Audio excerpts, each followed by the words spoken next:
Good morning. Welcome to Northwest Unitarian Universalist Church, where we are gathering both in person and virtually as one connected community. I'm Sharia Robinson Lane. My pronouns are she and her, and I will be your worship leader this morning. I'm joined by Reverend Julie Brock and Todd Ballou on the piano.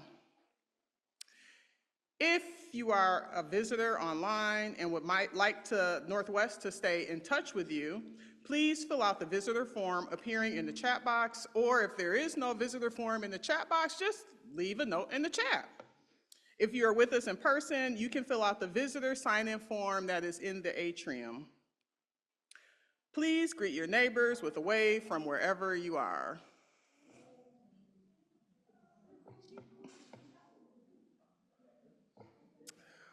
We have a few announcements to share with you this morning.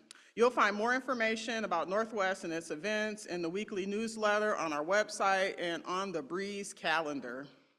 Next Sunday, which is April 20th, we are going to have a joint service at First Congregational. So where are we at next week? First Congregational we will be at next week.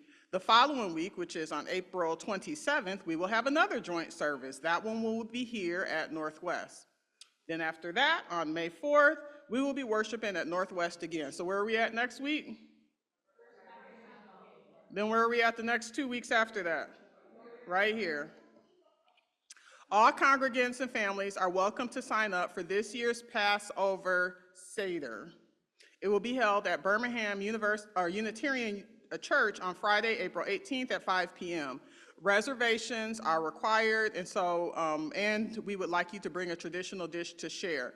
You can contact Eva or email her if you have questions or need a recipe to bring. Thank you to everybody who participated in the discernment process about our joint ministry. The transitions team has gathered and analyzed the data and put together a slideshow. They also have a recommendation for the congregations. If you have any questions, please contact Lorelei from the UU Detroit or Linda Gabeski from Northwest. If you have questions about Northwest's proposed bylaw changes, please speak to any board member of Northwest. In 2 weeks, on April 27th, we will have a program council meeting once again. And on the 27th, where will we be? Here at Northwest. And so if you have an idea for a church program you'd like to start or an ongoing program that you want to report on or get an update on, submit the form in our newsletter. Want to get more involved with the church? Show up. We will be taking time to work on ongoing programming during that meeting, especially our Pride crew and our power team. This is a workshop style meeting, and it is going to be a little long. It's 3 hours, but it only happens quarterly. And of course, there will be food and childcare. So we hope to see you there on the 27th for the program council meeting. You may also notice that there are cards and pins around the sanctuary. These are available for congregants to write. Are there pins? Okay, just checking to make sure I could see them. Okay. Slips of paper. So you can use a slip of paper to write your joys and sorrows down in the beginning of the worship service. These will be collected and shared during joys and sorrows, along with any of the entries that were put into the book that was out on the counter. And so you can continue to leave your joys and sorrows in that manner. The General Assembly of the Unitarian Universalist Association is coming up June 18th through the 22nd. GA is a multi-platform event this year taking place online and in person in Baltimore, Maryland. Northwest UU can send 3 voting delegates to GA, and we're looking for more candidates for that role. So if you're interested, please email membership@northwestuu.org, or you can let myself or Cheryl Goldberg know, or Diana. There is financial support available to our delegates. Before we begin with the prelude, let's all take a deep breath and settle into a time of worship.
flaming chalice is a symbol of our faith. We light it knowing this morning that many other Unitarian Universalist congregations across the world and across this land are doing the same thing. We light our chalice with words from Northwest UU's mission statement. Please repeat after me. We light this flame to grow in spirit, knowledge, and action. Accept and challenge one another. To support each other in times of joy and need.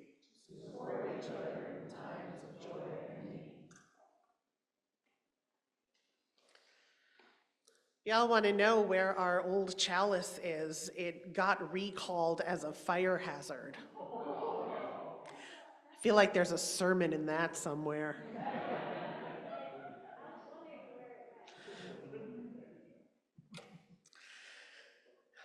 Each week, we offer a land acknowledgement. We honor and pay our respects to the land on which we live and work, which was violently stolen through colonialism, genocide, and the forced removal of its traditional stewards. These stewards are the Anishinaabeg, the Council of Three Fires, which include the Ottawa, Ojibwe, and Potawatomi, also known as the Ottawa, Chippewa, and Potawatomi tribes. We also acknowledge people of African descent who were forcibly removed from their land and separated from their families through kidnapping and enslavement. We pay reverence and respect to them for building this country's infrastructure and economy with no compensation or reparations to date.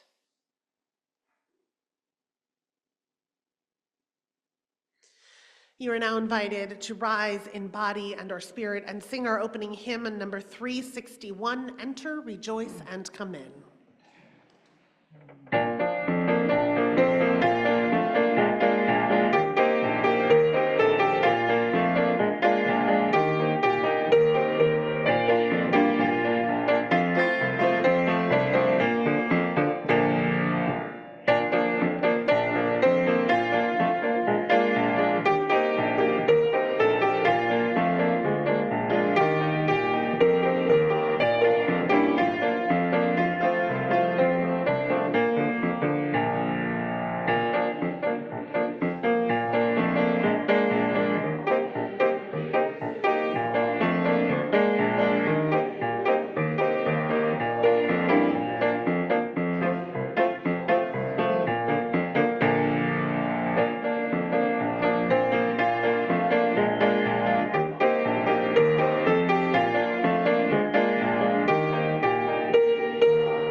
Good morning, friends. As you know, we are in our third week of practicing joy.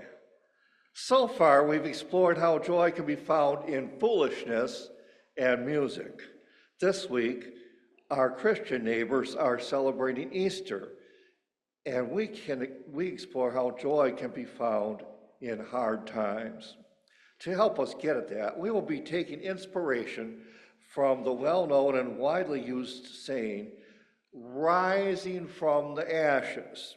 So with that in mind, I want to tell you a special tale. It is called The Story the Phoenix Told. Once upon a time, long, long ago, in a faraway land, there lived a magnificent phoenix. Her feathers glowed with the colors of the sun, beautiful shades of gold, crimson, and orange. Her feathers were so beautiful that the human beings of the land thought she carried pieces of the sunrise on her wings. But she was not only known for her beauty, but also her wisdom. And it was her wisdom that the people of the land turned to one dreadful year. You see, that was the year a giant storm swept through the land, leaving destruction in its wake. Full of despair, the people went to the phoenix seeking her guidance. Great phoenix, what shall we do? How can we find hope when everything feels lost? The phoenix responded by telling them a story. This is the story of how I came to be. Long ago, in my very first life, I lived in a land of eternal spring. The days were gentle and the nights were calm. My feathers were colorful, but not as colorful as they are now. And my strength was impressive, but not as mighty as it is now. One day, the land was struck by a great fire. Flames consumed everything in their path, including the tree that held my nest. I fought to escape, but the fire was relentless. It consumed me, and in the blaze, I felt the searing pain of being burnt and turned to ash. Yet as the fire burned, something extraordinary happened. What I thought was my last breath actually filled my lungs with a new strength. And with that newly discovered inner strength, from the ashes, I began to stir. Slowly I emerged, reborn. And as I looked at my feathers, I saw that the fire had not destroyed them, but made their color more vibrant than before. And over the years, this has happened over and over again, with the pain of the fire not destroying me, but leaving me stronger and more beautiful than before.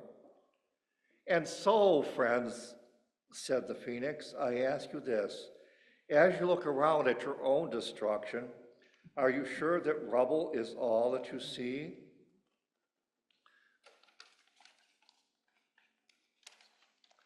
And with the phoenix's story and questions filling their mind, they looked again at the destruction and rumble around them. And just as the phoenix had discovered new strength in her ashes, the people noticed a new type of power arising among them as they found strength in sharing their burdens and working together. And just as the phoenix had watched the fire make her feathers even more beautiful, the people slowly noticed a new and more beautiful type of love arise between them as they realized that they didn't need to heal and recover all on their own. The people indeed were stronger, more beautiful, and even more joyful than before. So I'm only going to do the one question that was in the list here. And you can just think about this on your own, but what brings you joy and hope when you're sad? Think about that for a little bit.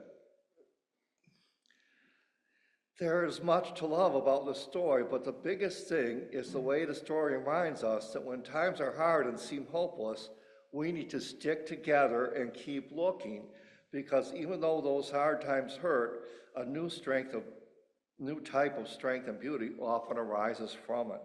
Or to put it another way, if we look hard enough, we can find joy in the midst of difficult times. Also kind of think that big fire and the storm that destroyed everything, those are metaphors. A lot of those old wisdom stories, they're talking about something different, but, it sounds better for kids to say a storm. So in the days ahead, may all of us, kids and adults alike, hold on to this story and remember to keep looking for the strength, beauty, and joy that is trying to arise. And now our kids are going to go to enjoy their RE program. And Mr. Aaron, could you come up and carry the chalice for us? We're going to send a bit of our chalice with the kids, and we will sing them out. So I'm going to light this smaller chalice. And there is the mighty Vivian.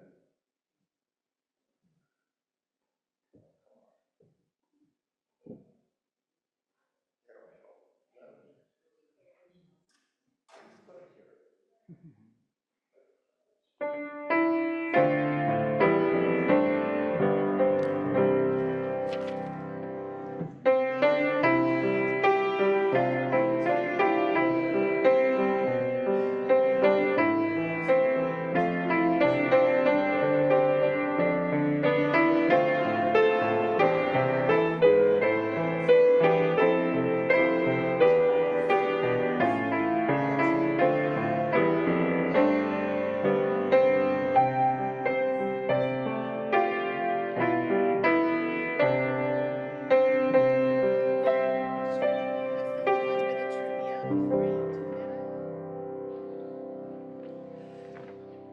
Folks, that story just reminded me of something. Do you all know what the motto of the city of Detroit is?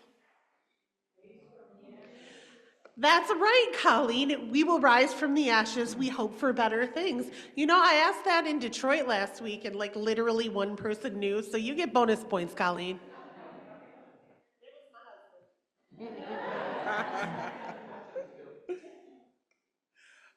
So this month, Northwest's community partner is Unitarian Universalist Ministry for the Earth, or UUMFE. Unitarian Universalist Ministry for the Earth is a seedbed for spiritual, groundbreaking, and education that inspires deep practices of earth care, justice, and flourishing for all. All undesignated donations will be split between UUMFE and our congregation. You can give in a variety of ways that are now visible on your screen. For those here in person, we will pass a collection basket for checks and cash. There is also a QR code on your order of service. We honor your generosity, ensuring that our collective resources do greater good for ourselves and our world than any of us could have done individually.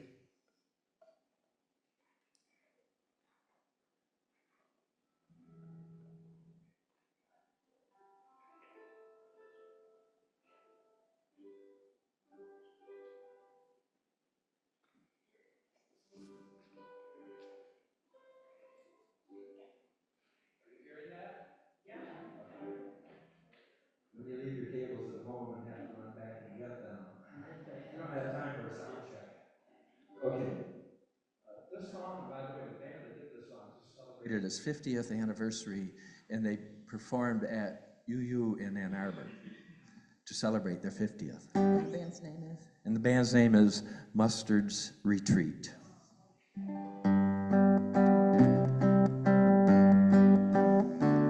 Ours is a simple faith. Life is a short embrace. Heaven is in this place every day. Hope is the ground we till. Make each day what you will. Thankful for dreams fulfilled every day. There is no hell to fear, no judgment day drawing near. Just an inner voice you hear every day. Life's not a goal or race, it's about heart and faith and living a life of grace every day. Ours is a simple faith. Life is a short embrace. Heaven is in this place every day. Hope is the ground we till. Make each day what you will. Thankful for dreams fulfilled every day. Trust is an open hand, making an honest stand, rooted here in the land every day. In the mystery, seeking the harmony here between you and me every day. Ours is a simple faith. Life is a short embrace. Heaven is in this place every day. Hope is the ground we till. Make each day what you will. Thankful for dreams fulfilled every day.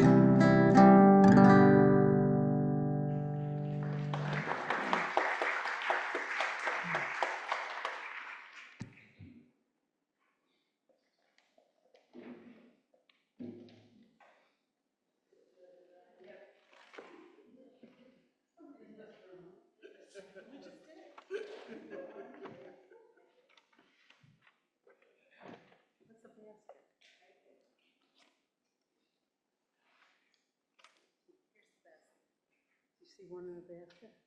Oh, it's that basket. Okay. Hi, everybody.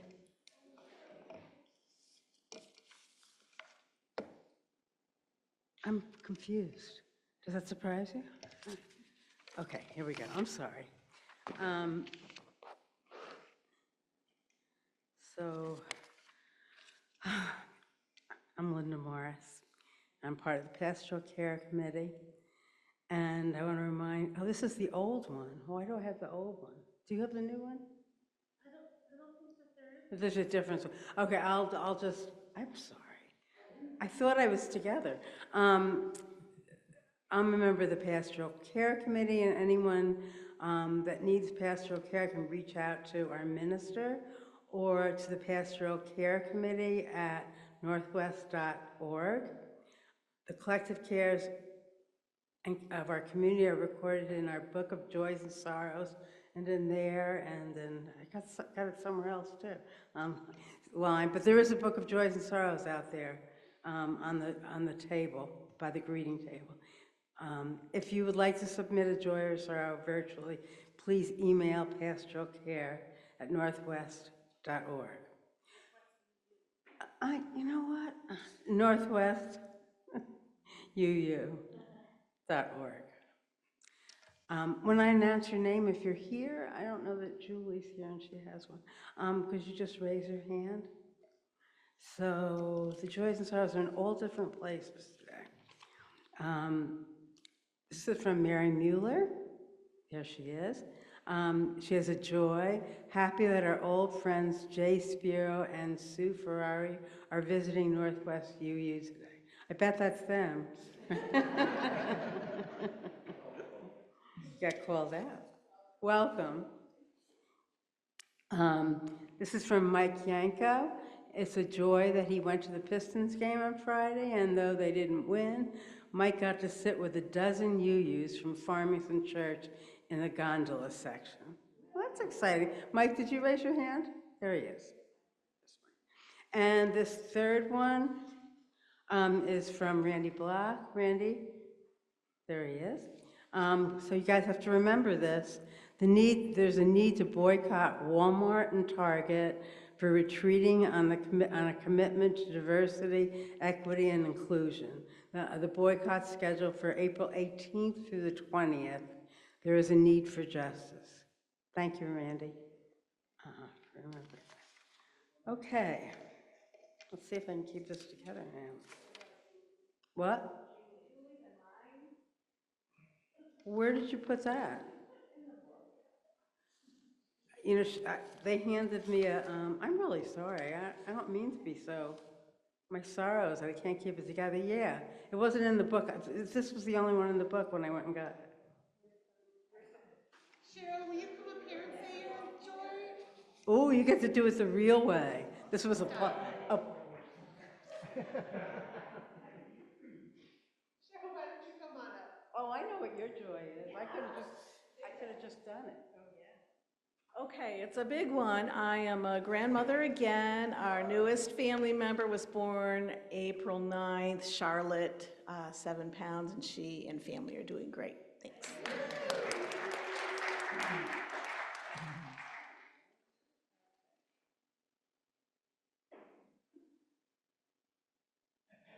Yes, okay. And I received this this week from Julie Stitt, who is not here. Oh, I have that. Okay, good. I am really discombobulated. All right. It's on here. I have it already. Take it away. I don't think Joys and Sorrows is supposed to be entertaining. Okay, please light candles. This is from Julie Stead, who's not with us today, I don't think. Okay, maybe she's on Zoom. Please light candles for 2 musical friends I have lost in April. The first one was Cheryl Feet, I'm not sure if that's the way to pronounce it, who has been my Israeli dance teacher and dear friend for over 15 years. She was incredibly generous and supportive of the community. The second was Alan Goldstein, who has been part of Paint Creek Folklore Society, to which I belong for over 10 years. He loved music and singing and was also a member of church and community choirs. They will both be missed by many.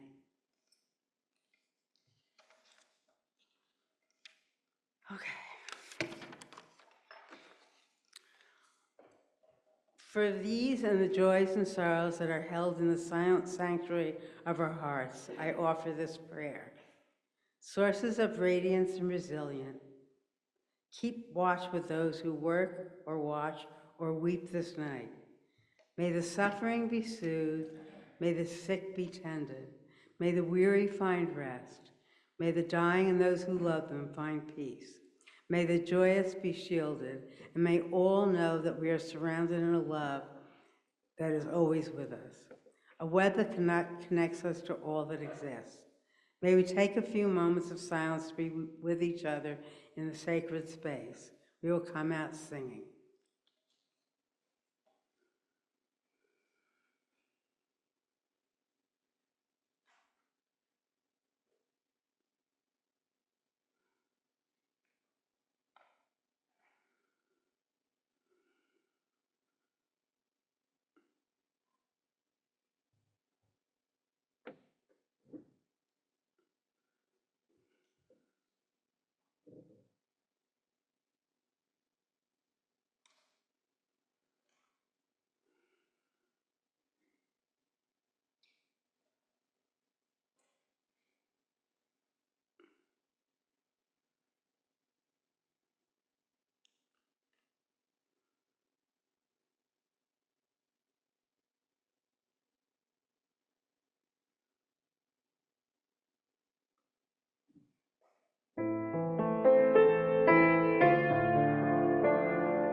On the Thursday night, after Donald Trump won the presidential election, an obscure but telling celebration unfolded inside a converted barn off a highway stretching through the cornfields of Lancaster County, Pennsylvania.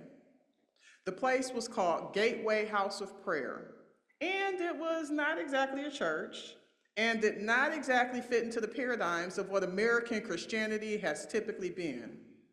Inside, there were no hymnals, no images of Jesus Christ, no parables fixed in stained glass, strings of lights hung from the rafters. A huge map of the world covered one wall. On the others were 7 framed bulletin boards, each representing a theater of battle between forces of God and Satan: government, business, education, family, arts, media, and religion itself. Gateway House of Prayer, it turned out, was a kind of war room, and God was winning. The kingdom was coming. What was happening in the barn in Lancaster County did not represent some fringe of American Christianity, but rather what much of the faith is becoming. A shift is underway, one that scholars have been tracking for years and that has become startlingly visible with the rise of Trumpism. At this point, tens of millions of believers, about 40% of American Christians, including Catholics, according to a recent Denison University survey, are embracing an alluring, charismatic movement that has little use for religious pluralism, individual rights, or constitutional democracy. It is mystical, emotional, and in a way, wildly utopian. It is transnational, multiracial, and unapologetically political. Early leaders called it the New Apostolic Reformation, or NAR. You are invited to rise, embody or spirit, and sing hymn number 1030, Siyahamba.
All right, so how many of us? Is the mic on now? Hello? Jackson, am I on or just loud? Okay, there we go. Before I was just loud. So how many of us heard that reading and then sang that song and we're like a little uncomfortable? Yeah. All right, I did that on purpose. I'm sorry. I was going to say something, and I'm like, no, just let him do it and see how we feel. See how we feel. It's an experimentation today. Here's the thing. I did that on purpose because I wanted to make a point. Because a few weeks ago, I talked about, thank you, Tom Ott. He asked me to give a sermon about how we became Unitarian Universalists from Puritans. And so I did all of this research, right, about what that meant, and I told you about it. But y'all, it's been living with me. I then did another sermon about how our Puritan roots have caused us to have these really harmful inner critics and have a society that is a little more tamped down and stoic and is supposed to be unrelentingly self-reliant and non-community based. And there's something about, and that comes from these Puritan roots, right? And I've been talking about this, and it's been living in me. And even if, like, my family is Irish, Catholic, they want nothing to do with Puritanism. I know some of us were raised atheist, non-churched Jewish, but there's something about what we're doing here that still culturally resonates with that, like, keep it tamped in, keep it down, do not be religiously enthusiastic. Because that was the word that was used over and over and over again throughout history, throughout the history of this country at least. There have been these moments where people meet outside the confines of regular Protestant religion and start doing things differently, reshaping what Protestantism can possibly even mean. And on they're called Great Awakenings. And on every time that we've had a great awakening, there have been these movements of joy and enthusiasm. And our religious ancestors have been going, bop, bop, bop. None of that. We will sit in our stark white sanctuaries and we will have 2-hour literary sermons and you shall like it. And meanwhile, there are people meeting in tents and revivals and experiencing joy and reframing what religion can even mean. How many great awakenings do you think there have been? But Mike knows 4. Good job. And bonus points to Mike. If you're keeping track, Mike and Colleen both now have bonus points. I don't know what that means, but we'll come up with something. So there have been 4 great awakenings in this country, and at each one of them, something kind of cool has actually happened. So the first great awakening happened in 1790. Sorry, no, that was the second one. 1730 is when it started in the 1730s. And for the first time since people formed Christianity in this country, the microphone, although there probably weren't microphones, but proverbial microphone, was handed to people who were not well-educated, coiffed ministers in pulpits. Suddenly, anybody could get up and speak about their faith. We moved away from Catholicism, where only the priests stood between you and your God, and now it was a master's degree, right? We moved from like a priest, somebody who had a master's degree. Nobody in the pews got to talk about their faith, and suddenly there were all of these movements of people who were not ordained ministers getting to talk about their value system, their faith, who they wanted to be in the world. It was kind of cool. In the 1790s, this happened with African American people.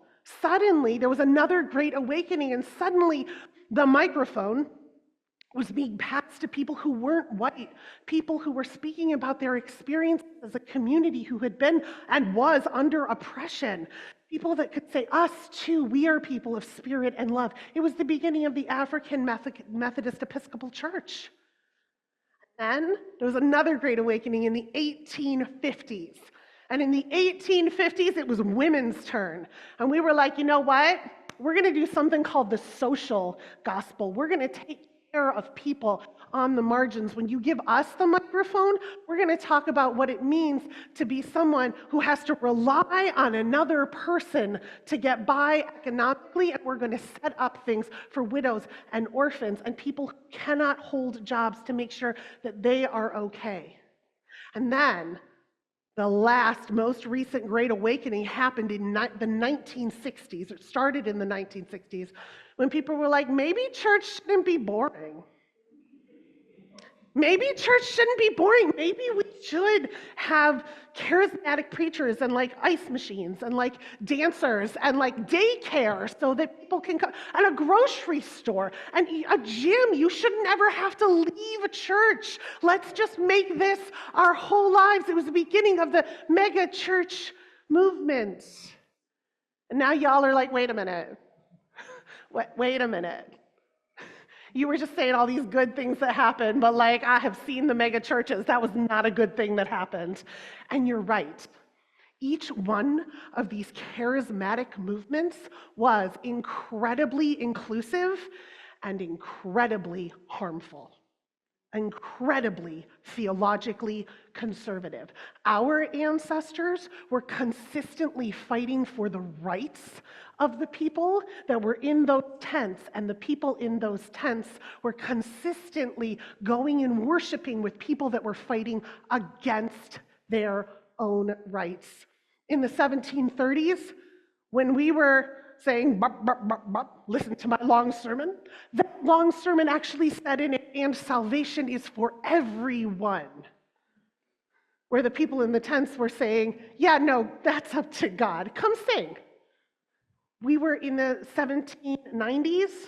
Our people, the Unitarian Universalists in particular, they were different religions back then, but both of them, were on the forefront of the abolition movement, fighting for the emancipation of Black people. And the folks in the tents were saying, we are going to spiritually emancipate you. It's just as good, trust me. In the 1850s, in the 1850s when Unitarian and Universalist women were on the forefront of trying to fight for women's rights to vote, trying to make sure that women had the ability to hold a job and have money and property in their name so that they didn't have to rely on men to survive. The people in the tents were actually giving food and sustenance and help to the widows and the orphans. They were actually gathering them in and saying, yeah, we do believe that you should have to rely on a man to survive, but if yours died, we're going to temporarily help you until you can find another one. And that felt different. And man, have y'all ever been to these mega churches? Lord, they are welcoming. They are welcoming. If you walk in to a mega church and they don't know you, they are going to be like, you, I'm so glad that you're here. Oh my goodness. I've never been so happy in my life to see anyone. You belong here. You belong here. You're going to be met with friendliness. You are going to be met with hospitality. You are welcome here. We will not judge you. But here's the thing. There's a catch, because they have a belief, religion, that there is a way to be that our human souls are fundamentally flawed. They have a belief that there is a wrong way to be a human and that they know the right way. But when you get hit with, you are welcome here, we will not judge you, you sometimes don't hear the subtext, but God will. I mean, think about it. You come in and they're like, hey, oh, this is all out of whack. Why didn't y'all tell me? Think about it. You come in and they're like, welcome to this place. We know life is hard, but you know what? We have all of the answers. You don't have to think about it. And we know death is scary, but we know what happens. And if you just behave how we tell you to behave, we have a book, there's a list, we got you. Then you can live this life in this totally easy, unexamined way. And it doesn't matter, because this life is just a practice round anyway for this great thing we got coming next, where there is no suffering, where everyone has what they need. And if you just do what we say and think how we tell you to think and believe how we tell you to believe, you can have this beautiful thing forever. And y'all, if you can turn your brain off, that's kind of actually really comforting and soothing. Whereas we don't quite have the same message. Our message is, hey, I see you. You are whole and worthy, exactly as you are. There isn't a wrong way to be a human being. Welcome. You're cool here. Oh, but there's one thing. We don't have a guarantee about the afterlife. Like, we can't actually tell you what's going to happen to your eternal soul. And we've really interrogated this question and feel really good about the fact that we say we don't know, but also that's kind of scary. Also, we don't have a guidebook for you as to how to behave as a human being on a daily basis, but we are going to ask you to interrogate most of your actions to see if they're ethical and how they impact the rest of humanity. So that's kind of hard. But also, we do believe in this land. We believe in this land where suffering is soothed and people get what they need. We believe in that too. We just don't believe that somebody created it for us in the next life. We believe we have to create it here, now, on earth. So there's a lot of work to do. Welcome to church. And we wonder why we're not growing like the mega churches. Here's the thing, it is harder. It's harder. We have chosen a harder spiritual path. Uncertainty and self-discipline and critical thinking, it's harder. And human beings are always going to try to do the thing that is easy and fun. And I don't think we can do anything about the easy part. But y'all, I think we can do a little more for the fun. I really do. I really do. Bob agrees. Bob agrees. I really do. You know, the theme of this month is joy. It's joy. And so far, the themes of the year have been like inclusion and like introspection. I don't actually remember what they were, but they've been like inclusion and things that I'm like, oh yeah, I could bring that to a UU audience. I know how to do that. And this month it was like joy. And I'm like, that's going to make some people uncomfortable.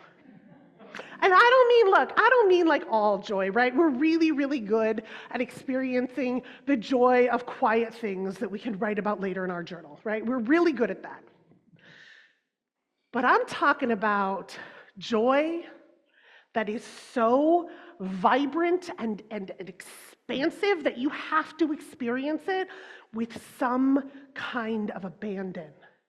I'm talking about a joy that is so grand that it cannot be held by our single selves, that it can only reach out and permeate and be held by the holy, by that which makes us whole, which could be each other or the earth or God. I want us to feel it so hard we stop arguing about what we call it. I want us to experience this joy because, one, I think it's good for us. Right? This is how we were when we were kids before we learned how to be so damn appropriate all the time. It's how we were when we were in our most fresh and native self as a human being. One time I was in church, and I like to do, you know, peace like a river. I got peace like a river. All right, I like to do the hand movements because, like, I'm all about embodied religion, and the kids love it. And so one time I'm in church, and we're singing Peace Like a River with the hand movements, and there's this little kid, and he's got peace like a river, right? He's got like pain like an arrow. He's like getting into it, right? And he's standing right next to this guy. Yeah, right? Okay, Spirit, we hear you, we're getting there. He's standing right next to this guy who's a doctor. And this doctor is like just very proper. He's just a very proper person. He was the church treasurer. He knew all the things. He was a genius and was just very And this kid was having all of his joy and peace and fear and love, and he was so physically exuberant that he almost knocked the doctor over. The doctor's like, excuse me. And he looks at the kid, and by the time he starts doing what the kid is doing, because the kid is looking at him like, come on, you're doing it wrong if you're not moving. And the kid was really cute, and you couldn't really argue with him. And so this guy, by the time that they got to joy like a fountain, I mean, this kid, he had joy like a fountain, and he was jumping. And then the doctor started to do it too. He was like, I have joy like a fountain. Maybe I do have joy like a fountain. Joy can really be like a fountain. I've not experienced this in a long time. Afterwards, this guy came to me. He was never would have done those gestures and hand movements if I didn't have this little embodied example of joy right next to me, egging me on and asking me to do it. And he also said, I'm a doctor. I think about bodies all day long, and I am never in mine. I'm never in mine. My experience of my body is completely intellectual. I don't know if that's how it's supposed to be. Folks, I think that we need to experience more joy and embodiment and movement in our faith, not because it's good for us, but because I think that there's another great awakening happening right now.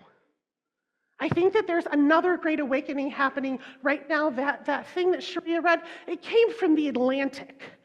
It was not some fringe rag paper. If the Atlantic is noticing that 40% of American Christians are moving toward a new great awakening where they are fighting against actual democracy and the values and individual rights and the things that we hold dear, then we need to stand up to them. I think we need to experience joy because I am so sick of losing to right-wing Christians when it comes to these fights. Because our story, it's better. Our theology, it's better. Our way of being is actually salvific. Thank you, Linda! But we button ourselves down so much that we can't feel it and we can't ask new people to come in. That survey that we just did, this discernment process about the church that we want to be in the world over and over and over again, you all said, we want more people here. We want to have younger people here. We want a wider diversity of people here. But y'all, how are we going to get other people to be enthusiastic about our religion if we're not? I asked Unitarian Universalists in preparation of this, are you enthusiastic about your religion? And their answer was like, I'm enthusiastic about the people and the values. Their answer were things like, yeah, right? Sort of. Y'all, in 1939, there was a commission on appraisal. A commission on appraisal. Do y'all know what that is? Commission on appraisal is a thing that the UUA does where they look at a particular part of life. It could be how we're doing membership, how we're doing worship, how we're doing whatever, and they praise it and write a report. Sounds very UU, right? So in 1939, they did one about changing worship trends. And they were like, y'all, we just keep cutting stuff out. We keep cutting things out to make people more comfortable. There were so many things in this commission on appraisal that said things like, you can have music, but only classical, no brass or percussion, and be sparing with the piccolo. Literally written down. You can talk about beauty, but err on the side of serene beauty. We don't want all of this enthusiastic beauty coming into our congregations. We don't want a permeation of this religious enthusiasm. They were still talking about it in the 1930s. And what the Commission on Appraisal said is, if you keep cutting down everything that makes anyone uncomfortable, you're going to have very little left. One more story. In 2015, I went to General Assembly. It was in Arizona. It was in Phoenix, Arizona. And our act of public witness that year was to surround Joe Arpaio's encampments and those tents. Do you remember that? Yeah. We surrounded and we got off these buses, like 4,000 of us showed up in bright yellow t-shirts. And we got off these buses and we were greeted by counter-protesters with AK-47s. And people were freaking out. They said, what are we going to do? And God bless the human being that said, we are going to sing. And so we started singing.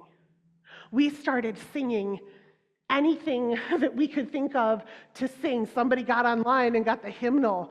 Somebody found a megaphone and started setting up a stage for people to, there were milk crates and whatnot. I don't know, maybe it was already set up. In my memory, we built it there, but maybe we didn't.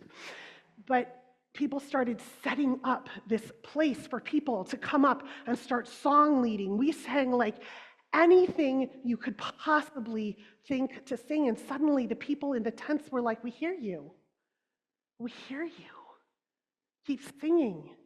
And so we sang more and more and more. And then somebody started singing Siahamba. Somebody started singing Siahamba, and we were literally walking around the outside of these encampments, our bodies between the people that had the AK-47s and the people whose rights were being denied. We can't see you, but we will sing to you. We are here. We are marching in the light of God. And then somebody grabbed a microphone and got up on the stage, and every time we sang God, they yelled, love! Love! Love! So it sounded like, we are marching in the light of love! This angry, shrill, and y'all, we had been singing for like 4 hours.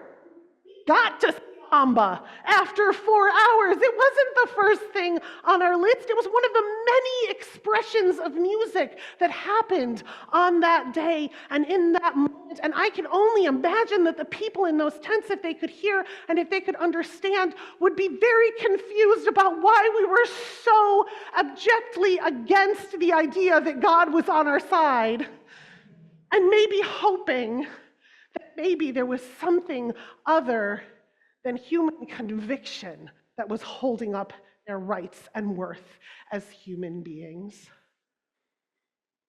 But it was about that person's comfort in the moment they personally were uncomfortable with 4,000 UUs singing about God all together, so they needed to get up and say, no. And y'all, right now, there are people being caged, and there are people being erased, and there are people being cleansed, and our comfort is not the thing that is most in this. We do not, we as Unitarian Universalists, we have always, always, always been on the forefront of the movements that moved our collective arc towards justice. We've been on the forefront of abolition and women's rights and queer rights and the environmental movement. We have been on the forefront, but we do not have the numbers empirically right now to fight against 40% of American Christian nationalism. We do not have those numbers, so maybe it's not us that needs to be comfortable. Maybe we need to have moments where, yes, we absolutely need critical thinking and empirical skills, what makes us who we are, but that is not mutually exclusive with religious enthusiasm. Yes, we need moments in our services where we settle down and let the Spirit fill us, where we are calm, where we can be pensive. But we contain multitudes. We can do multiple things. Y'all, we need to start getting enthusiastic about what we're doing here in this room, because I am so proud of my ancestors for being on the forefronts of all those fights. I am hella enthusiastic about being a Unitarian Universalist in this moment, standing up to the religious oppression is pervading our country, but we need more. We need more. So I'm going to ask that we get a little more uncomfortable just as I close out the service. Thank you. All right, see? Fire and brimstone preaching. Like there's actually going to be a... That was love. I believe it. Listen. All right. So I want you to think about, I brought props.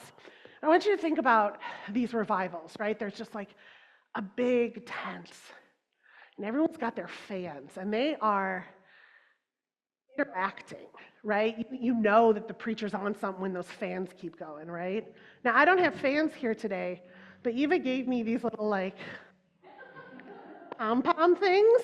So, okay, all right, this isn't, come on, we're going to show our enthusiasm, right? All right, we're going to show our enthusiasm. We got some props, we got some pom-poms. Here we go. Mark, do you want to? Would you want to continue to pass these out so that, yeah, throw them out. Okay. All right. Wait, Bob, what are you enthusiastic about, Bob? What are you enthusiastic about? I want you to whip that pom-pom for discovering about the world. Yes, that is what Bob is enthusiastic about, and that is good and whole and worthy. And now I want you to imagine that they're in there with their like little pom-poms. That's right. And then the The preacher's getting so worked up that the pianist just starts to play. The pianist just starts to play underneath the preacher. And there's all this movement in the room, and we're embodied. And then the preacher is just like, hold on, that land that we're all going to go to, we believe in it. It's here on this earth for justice and rights and love and community. And then all of a sudden, they just have to sing. Come and go with me to that land. Come and go with me to that land. Come and go with me to that land where I'm bound.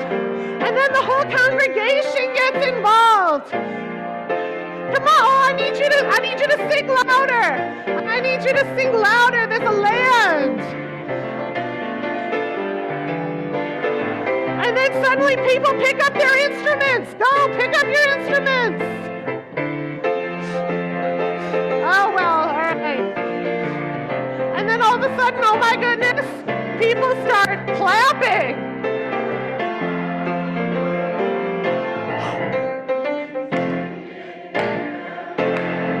They'll be singing in that land. They'll be singing in that land where I'm bound.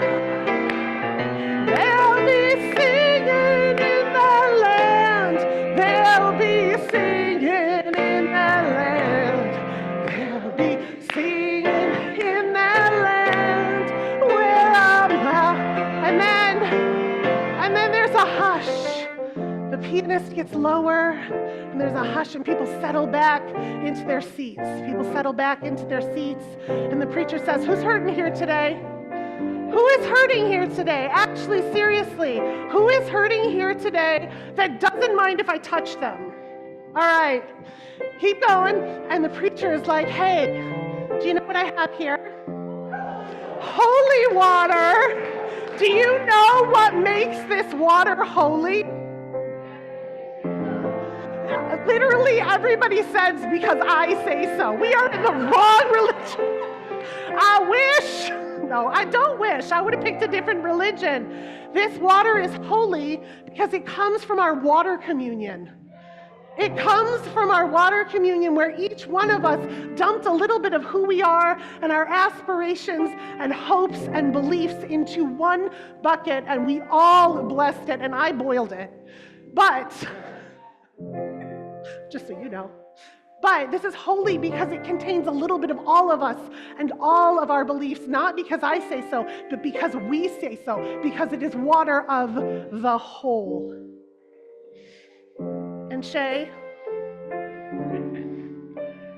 today, I want you to know that this water comes from your community.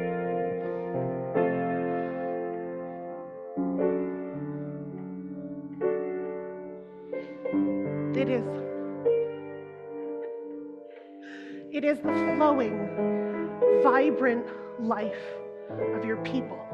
It contains their stories.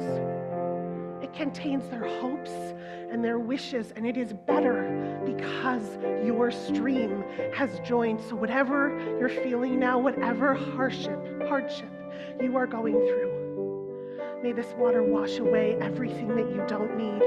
May it wash away that which is not serving you, and may it bless these hands so that any time you reach out, you're going to feel community or the earth or God, and you are going to make space and shape it, and you are going to hold it, and it is going to hold you because you are one of us. Can I get an amen? It doesn't have to be weird, you guys.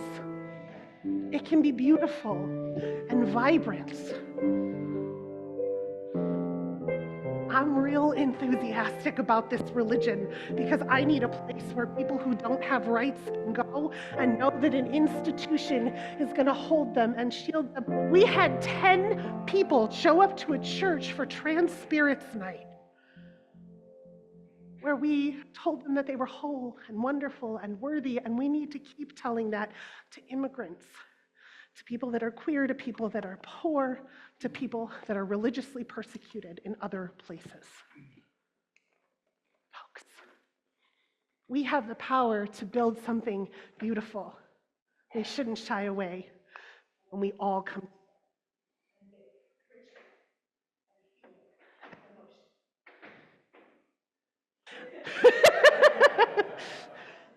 Because I needed what I just felt with Shay. And I want to feel that with all of you most Sunday mornings. And then I want to have a meditation retreat for those people that it doesn't work for. Can we do it all? Can we make space for more people and feel our feelings? And most of all, can we get a little enthusiastic about the work that is ahead? Because if we don't experience moments of absolute joy, we won't be able to hang on to the anger we actually need to get us through the next little bit.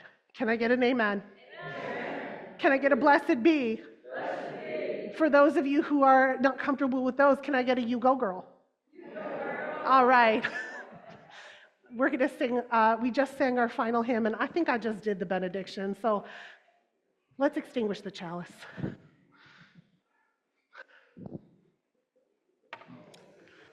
We'll extinguish our chalice with these words. Please repeat after me. We extinguish this flame, but not the light of hope. We extinguish this flame, but not the light of hope. The warmth of community. The warmth of community. Or the fire of commitment. Or the fire of commitment. These we carry in our hearts until we are together again. These we carry in our hearts until we are together again. Go in peace, return in love, get some coffee.